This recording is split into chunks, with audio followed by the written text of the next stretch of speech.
We are counting down to kick off Alabama, getting ready to make a trip to Death Valley and Baton Rouge for a big tilt with LSU. And to talk about some of the key concerns heading into this game, Matt Zenitz joins me now on campus in Tuscaloosa. And Matt, let's start with the health of the team. Two big key playmakers, that's Bo Scarbrough and Alphonse Taylor. What's their health looking like right now, and do we expect them to play?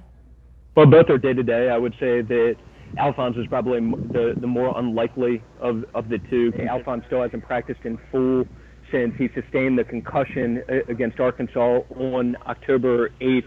He's practiced on a limited basis since then, but like I said, still hasn't practiced in full, so I would be surprised at this point if he plays on Saturday. Bo Scarbrough, I would say, is a question mark. He was out yesterday, did not practice yesterday due to an illness, and Coach Saban simply referred to him as day-to-day after practice yesterday. Okay, here's a big question. Alabama getting ready to go up one of the toughest defenses they've faced all season in terms of total defense. Do you think this Alabama team can thrive in this situation under Jalen Hurts and obviously this offense? Yeah, this is just a great overall defense that they're facing. Just like LSU's offense will be challenged by a great Alabama defense, it will be the same thing for the Alabama offense. Will be challenged by a great LSU defense.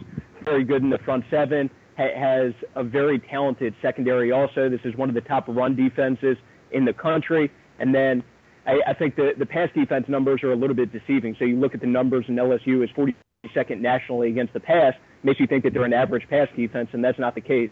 I mean, Chad Kelly last week, a very talented quarterback, threw for 400-plus yards against both Alabama and Auburn. And that LSU secondary, that LSU pass defense held Chad Kelly to somewhere in the range of 215, 220 yards, had one touchdown, 2 interceptions, and just overall struggled. It's a talented group that has 3 players in there, 2 corners, and then safety Jamal Adams, that right now it looks like have a very good chance of going at some point during the course of the first 2 rounds of the next couple NFL drafts.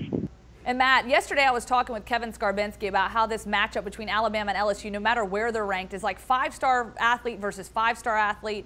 And it's always a fun, classic game to watch. And it's no different this time, especially with Leonard Fournette out on the field. You have Alabama's #1 rushing defense. Can they stop him and get a win in LSU this weekend? It really reminds me of last year. Leonard obviously doing some great things as he was last year heading into the Alabama game. And Alabama, like last year, terrific against the run. So this would be the biggest test yet for the Alabama defense in terms of stopping the run, and this would be the biggest test yet for Leonard Fournette in that LSU rushing game.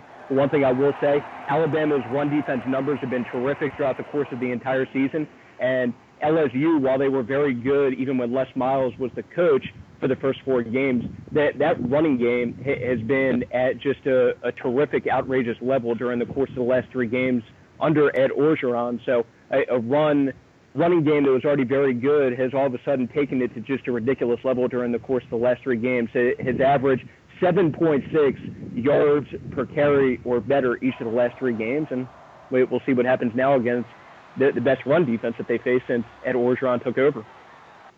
All right, Matt, thank you so much. I know you're making your first trip to Baton Rouge. It's going to be a lot of fun. We will see you there for a prime time kickoff, Alabama-LSU at 7 o'clock on Saturday.